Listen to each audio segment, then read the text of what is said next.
front of me is XIAOMI 13T Pro, and today I would like to show you how you can use one-handed mode. Begin by going into Devices Settings and scrolling down to Access Additional Settings.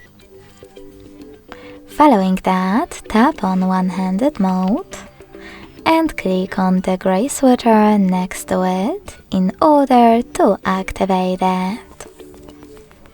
Then follow all of those instructions from your screen.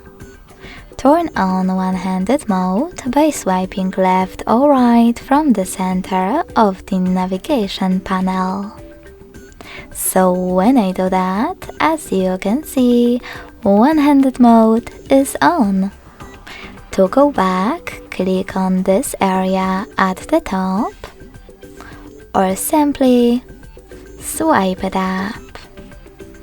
If you wish to disable one-handed mode completely, you can always do that by going back to the same settings and tapping on Now Blue Switcher.